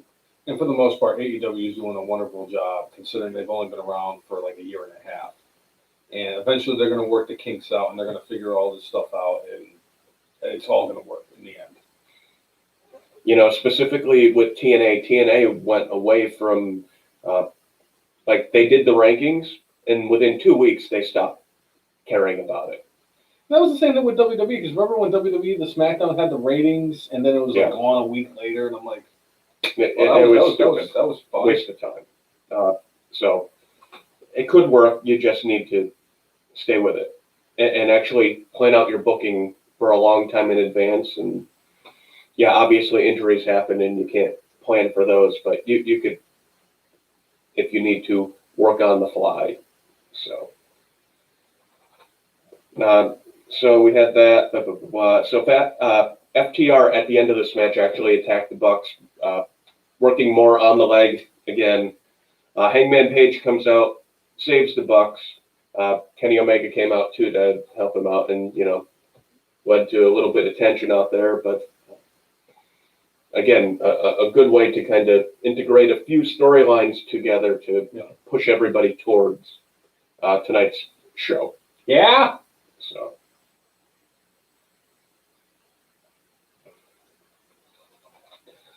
Then we had an Eddie Kingston and Jon Moxley promo face to face. They were told if they touched each other as far as punching, physical interaction stuff, that their match at Full Gear would be called off. But these guys are two really good promos, and I think they really delivered here. One thing that I found strange, though, this is your main event for Full Gear. Usually, you have that be the go-home segment for the go-home show, but for whatever reason, they put it in the middle of the show, which I was like, why? The only thing I could think of is they know that that's the highest rated portion of their show normally, and that would be the only thing that makes sense to me, but I don't know. Maybe they knew they were going to go up against Pat McAfee and what he's doing, because it was around the same time, if I'm not mistaken. It's a live show. They shouldn't know when things are happening. Maybe they caught wind. Maybe it was the Fratellis. Either way, they really hyped up this match. I like the way, character building wise, that Eddie Kingston talked about how to get his shot he had to sell out, and that because he sold out, he hates himself for it. And you know, Moxley coming out after that and talking about, hey, I sat at your mother's kitchen table and told your mother I was going to take care of you. And apparently I can't do that anymore. So, I have to break that promise. He's like, but I'm going to kick your ass and I'm going to make you say I quit. But like the second Moxley brought Kingston's mom into it, Kingston went crazy. He's the hard-ass New Yorker, but has the soft spot for his mom. Of course. So I loved how they brought that into it. But, Moxley talked about how if you're the loudest person in the room, usually that means you are the weakest person in the room. He's like, Eddie, you were never the loudest person, but now that you got this shot, you're getting awfully loud right now. So, you're not good enough. And just playing all into that. I loved it. So. Yeah. Same. I did too. I'm really excited. That's the one of all the matches tonight. That's the one I am the most excited for. Surprisingly, considering that you got the GOAT versus the GOAT of GOATs, who has goated more than the GOAT and GOATs have ever goated in the history of GOATdom. I'm excited for. I feel like Eddie Kingston and Jon Moxley tonight is going to deliver better than anybody actually expected, because they are two of the better guys when it comes to talking on the mic, and they are really good in the ring as well. And I think they're going to beat the holy hell out of each other. Right. Lloyd, I'm going to say that is erroneous. It is not Roman Reigns versus Jey Uso 2.0, because WWE took the idea of the I Quit match from Moxley and Kingston. They had already announced this I Quit match like a week or two before WWE announced that the Roman Reigns and Jey Uso match was an I Quit match. Mm-hmm. WWE followed AEW's suit. So, yeah. All right. Beyond that, Red Velvet lost to Nyla Rose, and that led to a little bit of a scuffle between Nyla and Hikaru Shida, who was in the front row watching on with this match. And they will have their rematch for the women's title at Full Gear. And then we had a segment with Dustin and QT Marshall getting beat up by the Butcher and the Blade. And then we had Cody with the Gun Club, a.k.a. Austin Gunn and Billy Gunn, going against Dark Order. So, which is leading to Orange Cassidy, who came out after the Cody Rhodes with Billy and whatever his son's name. Austin Gunn. They had their match. They went over on the Dark Order, and then Orange Cassidy, who was fighting number 12 or 37. Number 4, John Silver. How do they guys have names now? I like the fact that one was like number 10 and one of them was like number 13. Evil Uno. Yeah, makes sense. So then Stu Grayson would be number 2. Right. Well, technically Brody Lee is number 1. But either way. But I'm excited honestly, I'm excited for this entire card tonight. They put together a tremendous card. Well, and Cody, after his match, then hyped his match against Darby Allin. Darby, once again, doing a Sting impression, but instead of being in the rafters, was in like the top section of Daly's place, just kind of sitting there and being all emo. But, Cody kind of saying, hey, I'm the reason anybody reached out to you to come into AEW. Nobody else wanted you. I saw something in you, and I bet you it was his match against Ron Zombie too. That's what sold him. Oh yeah, no doubt. It was for the NEW World Heavyweight Championship. Darby Allin and Ron Sullivan. So. All right, so let's get into our match predictions for Full Gear. Sweet. All right, so pre-show we have an NWA Women's World Championship match. Serena Deeb versus Allison Kay. I believe is Billy Kay's sister. Allison Kay, who I also think has Related to Michael Kay also. Stop. I want to say Allison Kay was the one who just had her contract expire with the NWA, and that she's I think that's who it was. It was Allison Kay. But Serena Deeb pulling off the upset, winning the From NWA Thunder Rosa Women's Championship. I am so happy for Serena Deeb. I was a fan of hers when she was. All right. Well, what's your prediction then? I'm going with Serena Deeb. Keep All right. it going. All right, I agree. Serena Deeb, she just won the title. No reason to take it off her. So, but yeah, but I'm sure that with this opportunity, they're gonna do their best to bring it up. Bring it. All right, Orange Cassidy versus number 4, John Silver.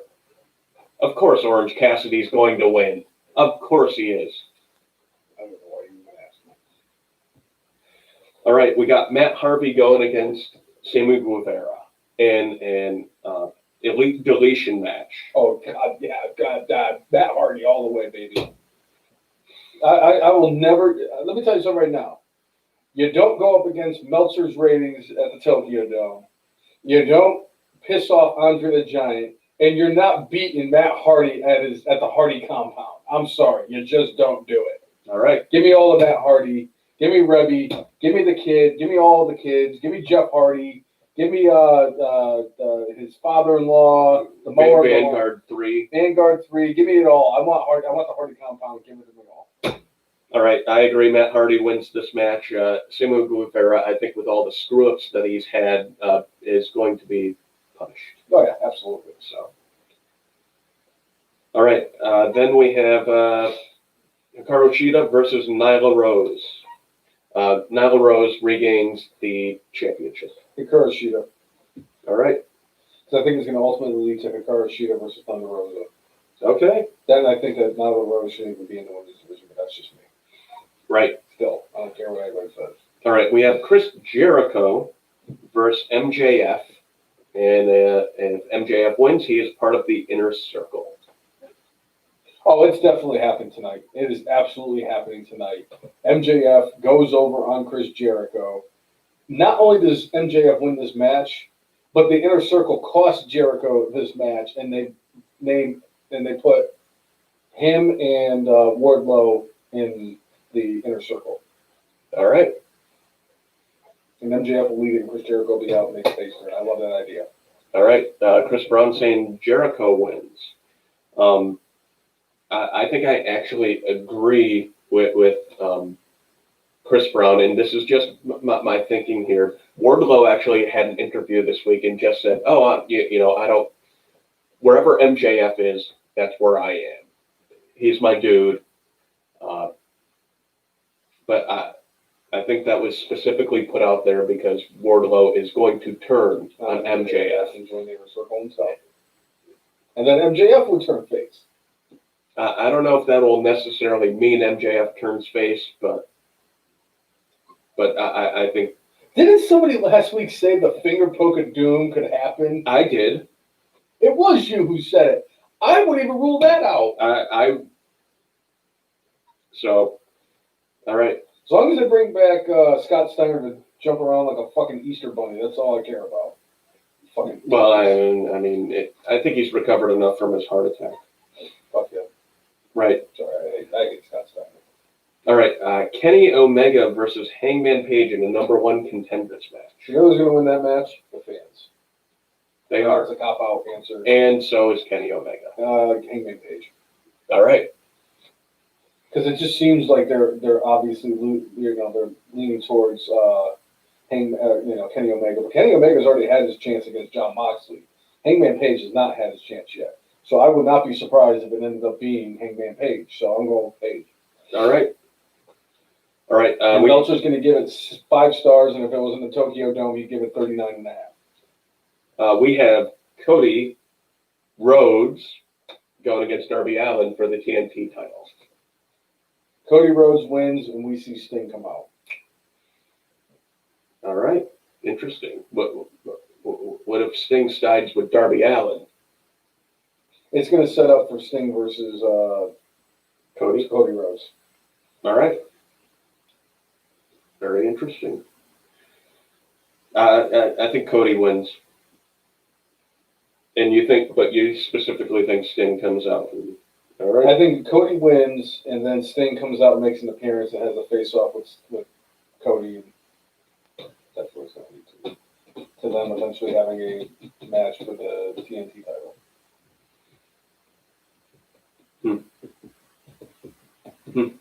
Because come on, Jay, they're planting that seed. They are, but almost part of me wants to say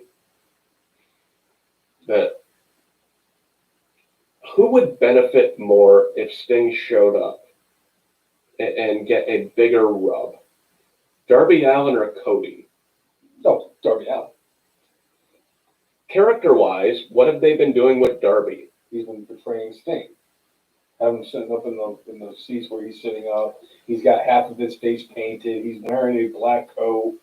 The only difference is that Sting had a bat and Darby Allin's got a skateboard. That's really the only difference. And Sting has black hair. Although if Darby Allin dyed his hair, now I'll tell you right now, if Darby Allin dyed his hair black, then all bets are off. But the fact is he's kind of doing it his own way. But I mean, there's similarities, but there's also differences. And I'm pretty sure I've eaten sandwiches bigger than Darby Allin. Right. Because, I mean, part of me would be like, it'd be good to see Darby Allin in a match against Sting. And I guess Sting said the one match he had left in him was the Undertaker, but I think he would want, if he does come back for a match, it would have to be something what he felt was worth his while. And if it's going to be with somebody, it's going to be somebody who he feels safe in the ring with, and I think that Cody fits the bill. I mean, Cody's been there for a long time, and Cody's a tremendous in-ring performer. I love Cody Rhodes. Yeah. I would love to see Cody Rhodes and Sting. I mean, obviously, I would love to see the Undertaker and Sting. Right. But that ship has sailed many years ago. Yeah. Unfortunately, but thanks a lot, Seth Rollins. Yeah. All right. Piece of shit. All right. We have FTR versus the Young Bucks. Young Bucks win by disqualification. FTR it'll be one of those situations where the FTR is like, Tully comes out or something. Or Matt Jackson's got the bad leg, okay. And they just and the referee's like 1, 2, 3, and they don't break it up when the referee says, and that's how they get the. They get the win without losing their opportunity of winning the titles. Yes, and it keeps FTR strong. It makes the Bucks look strong. I want to say because I can't see a scenario. I don't see them taking the titles off of FTR right away. I don't see a scenario where the Young Bucks, because you can't do that twice. You can't have a situation where one guy's fighting for a title, and if he loses, he doesn't get that opportunity. And then about not even a year later, you have Cody, you have the Young Bucks do the same thing. It's like, no, you can't do this. It eventually gets played out. So this is a way where they keep their opportunity at continuing in the title picture for the tag teams. They don't lose the match, and this continues on the FTR. Young Bucks storyline, so that when Matt Jackson does get to be 100% healthy, they can have that final blow off where the Young Bucks actually do win the tag team. I like that idea. So I agree with you. It's some kind of DQ, and maybe what they do is they use this as an opportunity to write Matt Jackson off of television, and then he gets his surgery, fixes his knee, and then when he comes back, then we get the blow. I want. As much as I have my opinion about the Young Bucks, how I think that, I mean, they're tremendous in ring performers. I'm not going to take that away. You know what? Despite the fact that it's been months where Matt Jackson wrestled with like an effed up leg, you don't see much like of the things that he's limited with. He's done a great job of. I want FTR and I want the Young Bucks and I want them all 100%, because I know that match is going to be epic. Yeah, so I think that's the reason why they're going to do it. That's the thing that makes the most sense. 100% agree. Coming from a guy who's had more than one perfect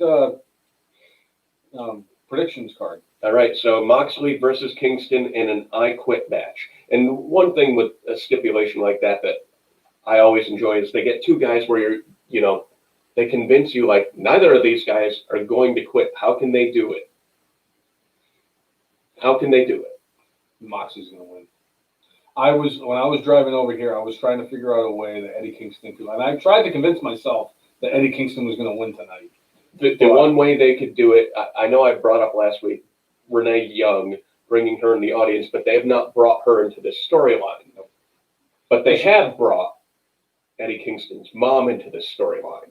Maybe she's sitting there wanting to watch her son have an opportunity at the AEW. You gotta quit. He's gonna kill you. No, maybe Moxley puts her in like a submission move. And I don't want them to do the thing where like they have a similar ending to what Roman Reigns and Jey Uso did. But if they do something along with her, because they mentioned her, they bring her into the storyline, the force, Kingston to quit, because his character would never ever quit. I'm going with Moxley. Yeah. Chris Brown saying FTR wins that match. The young fucks can fuck off, especially if Mac Jackson's ACL MCL is damaged. All right. Yeah, Moxley wins this match, but the interesting part will be the end of this. So. Yeah. What if they incorporate, just throwing it out there, if Eddie Kingston's mom is there and somehow they get like Brian Cage specifically wants to have a match with Moxley because Moxley beat him. And Brian Cage attacks Eddie Kingston's mom to take him out of the match. To say, unless you quit, I don't know. That's not a terrible. I like that. That's thinking outside the box, Jay. I like that. I like that a lot. I also could see Brian Cage losing the FTW title tonight to whoever he wants. But we all know it's going to end up being somebody stupid like Colt Cabana or freaking who else is not wrestling? Colt Cabana. Brody Lee. It wouldn't be a bad idea. Although they're both heels. But Colt Cabana. QT Marshall. Goldust. Well, they both got beat up this week. Does that stop them from... oh, you forgot one match for the predictions. That was on at least what I saw. Oh, I thought that the best friends were fighting Miro and Kip Sabian tonight. It wasn't on the card that I read, but I mean, all right, well, if Miro and Sabian are going against that's going to be them. best friends. It's going to be them that goes over. Yes. Miro and Sabian. Yes. All right. So that's that. I'm excited for the card tonight. I think it's going to deliver pretty well. AEW generally delivers with their pay-per-views. They don't have the same model as WWE. So if you're going to be shelling out $50 or $60, they better be on point. So, all right. Before we get into the good, the bad, and the brainless, I would like to make one announcement in regards to the podcast. So a couple of weeks ago, we inducted our first two members, well, technically members, into the F and Marks Hall of Fame, where we put in the legendary GOAT himself, the Iron Sheik, and we put our favorite wrestling show of all time, Clash of the Champions 13. And with us in this podcast, with our Hall of Fame, we don't just recognize the people in the wrestling industry who have made an impact on this podcast. We also look at the people who have made an impact on the podcast, whereas the people who view in and help out. And this year's inductee is very well deserving of being in the F and Marks Hall of Fame. Yep. Not only as a follower, but as a contributor as well. He has done wonderful things since he has been added to our Facebook page and being a part of our team. So I would like to announce that the newest inductee and a very well-deserving inductee in the 2020 class of the F and Marks Hall of Fame will go out to our good friend, Christopher Brown. Yeah. So congratulations, Christopher. You are an F Marks Hall of Famer, which would be great because starting next year, you're going to be part of the Hall of Fame committee too. So as long as you accept. As long as you accept being a part of the F Marks Hall of Fame. Hall of Fame committee. Oh, yes, the Hall of Fame committee. Yes. He doesn't. He could not accept this Hall of Fame thing. But That would be erroneous. But we appreciate you and all you do, man. Oh, he would accept too. Thank you, Chris Brown. I mean, Chris, you've done a wonderful job. You've been really killing it with these posts and everything. I've gotten a lot of positive feedback about having you contribute in the ways that you do. This, for me, as somebody who is brainless, this was a no-brainer. And you were definitely one of the first names that we discussed about being part of the Hall of Fame for this year. So, yeah. So thank you, and yeah, this is well deserved. So I'm happy about that. Yeah, well deserved. Well deserved. So, speaking of well deserved, it's time for the good, the bad, and the brainless. Yes. This week was a very interesting week because a lot of weeks that we've had recently they've given us a lot of good opportunities, a lot of good chances, and a lot of good things that happen in professional wrestling. This week is the exception to the rule. There were some good things, and then there were some shitty things. Yeah. Good times. Yeah, I'll check that out, Chris, once we finish. Yes, same. So what's your good for this week? I'm going with the Jericho, Chris Jericho on commentary and being a character and the whole thing that he's done with AEW. He came out this week and specifically said he can't ever see himself leaving AEW now. He also said he couldn't see himself wrestling at any other organization beside WWE in his career. And he's like, yeah, you could change your mind. But this time I actually think I believe him. I think he loves the creativity. I think he loves the freedom that he has in AEW to do whatever the hell he wants. Because guess what? They fucking trust him. Yep. Where it's clear that Vince McMahon does not trust even the people who have been there for years and years and years to come up with their own stuff. Yeah. So I'm going with Chris Jericho and everything he's done this week. Well, that's a good pick. Oh my god, I just had it and now I just lost it again. That's why I like writing this shit down. I should write it down. I literally had it like 45 seconds ago, and now I can't even think about what the hell. I mean, there's so much good. There, as much as now I remember. That's exactly what it was. I'm sorry. That's exactly what I needed. I needed you to help me remember. My good for this week is the fact that WWE has canceled their trademarking of Cody Rhodes. So it frees up the way for Cody Rhodes to actually be called who he is, Cody Rhodes. Yeah. Not that there's anything wrong with Cody being Cody, but the fact is that it doesn't have the same ring to it as Cody Rhodes. So now that he can continue, especially because all of this is about his dad's legacy as well as continuing on his own legacy. And this is the perfect thing for him. And I am very happy for Cody Rhodes that this is going to work out. So that is why my good goes to WWE ending their trademark of Cody Rhodes. All right. Bad for this week for me. The way that they're continuing the Mysterio, Rollins, Murphy storyline. You know, usually I'm a wait and see person to see where the end game is, and I know that there's much more going to this, but it felt like it took several steps back, and it felt like a couple of weeks ago is when this damn thing should have ended. So it would have been better if they ended it a couple of weeks ago, and now it's becoming overcooked. Oh, it was overcooked months ago. I don't think it was overcooked months ago. I think they did their best to try to keep it fresh and, you know, installing new parts to it each time, but at this point, too much. I agree with you, but that is not my bad for this week. My bad for this week goes to the fact that for the second consecutive Friday night, Natty Neidhart was part of the Survivor Series qualifying match to be part of the women's Survivor Series team at Survivor Series.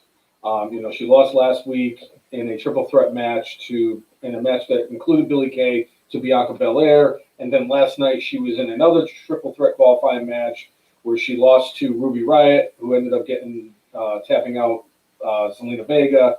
So I'm just convinced that they're going to do this each and every week where 99 Hart is in the fucking thing. Which is amazing because I really want to be like Lana going through the table. And I'll tell you right now, it's better than her farting. That's not saying much. I know. Or the whole kitten where she was trying to get her cat over. Yeah, that was shitty. I mean, as much as I wanted, this says a lot because I really wanted Peyton Royce and Lacey Evans being a thing as like my brainless and bad, but I actually came up with both for better ones than that. So, yeah. What do you got for brainless besides the brainless co-host? So, for folks who tune in every week, you know that I have retired the champions losing in non-title matches because WWE does it too often. I can't use them every week. Hey, I mean, come on. That's like me saying WWE. I am going to Lars Sullivan. Lars Sullivan. No, that would have been part of my good. Somebody but Jericho was just... Somebody get that man a ventilator. Get him a ventilator. I was bullied. Do you think called me a freak? Wait. Do you think he has the coronavirus? Maybe that's why he's breathing so heavy. Well, that means that we won't be getting Michael Cole for 2 weeks. Great. That's why it would be good. The tribal chief. Jesus Christ. The boss. It's boss time. It's the freak. God damn. It's so annoying. God, he's fucking annoying. But I am going with Miz and Morrison losing in a handicap match to Drew McIntyre. I get that they're trying to make Drew McIntyre out to be this badass. But you got these two guys who were multiple-time tag team champions, very recently tag team champions, and losing to one guy. No.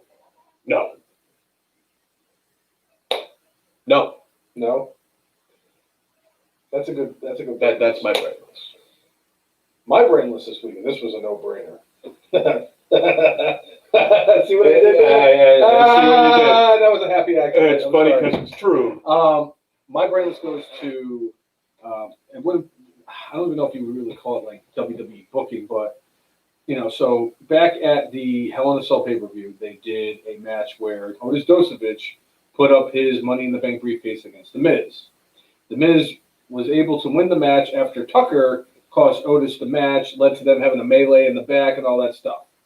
Well, people were curious why the fuck WWE would do that because A, Otis and Tucker are on opposite shows, so you're not going to be able to have its proper blow off like it should have because they're on opposite ends of the show. People were wondering what they were going to do in regards to the whole Otis Dosovich and everything going forward, and what the hell they were going to do with Tucker. Excuse me, that was terrible. But this week we got Tucker, who looked completely different than he did when he was part of Heavy Machinery, going up against Ricochet and got buried. I don't get it. I don't get why you did it. And then on top of that, not only did he lose in a quasi squash match against Ricochet, he got his ass kicked by Retribution right after. So, Tucker, you get my brainless for this week. You cost your boy the fucking Money in the Bank briefcase, and that might have been the fastest we've ever seen Karma come back and bite somebody in the ass. And with the end of that match, I know Retribution, beat on both of them, but I get the feeling that Ricochet is going to end up in Retribution. Great. So instead of him being Ricochet, he could be, hold on, let me get an Urban Dictionary and find another. Dude, get like type it in and generate like his Wu-Tang name, and then that could be his name for Wu-Tang name? What the hell is a Wu-Tang? Yeah, there's a Wu-Tang name generator on the internet, and just put in like the first name and the last name. So just put Ricochet, and see what it comes up with. I think that would be fantastic. Busta Rhymes. I think it'd be, yeah. Anyway, Tucker versus Otis at Survivor Series for part of the kickoff. I mean, I guess it's Raw versus SmackDown and the best of the best, according to Annoying Destroyer. Annoying Destroyer. All right.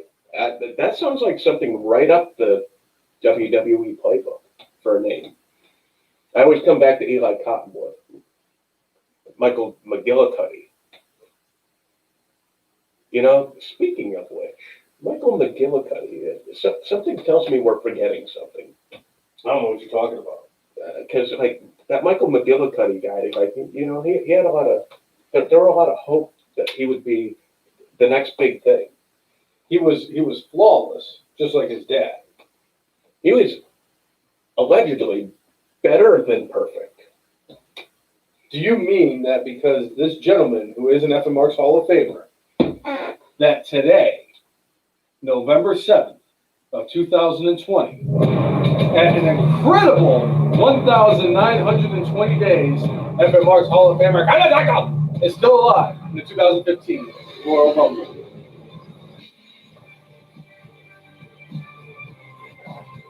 Yeah. He's better than perfect because he's an FMR's Hall of Famer. Right. And he's better than which one? Right. So for episode 198 of the FMR's podcast, I'm Jay. and I am the brainless one. Make sure you mark out With your guac out.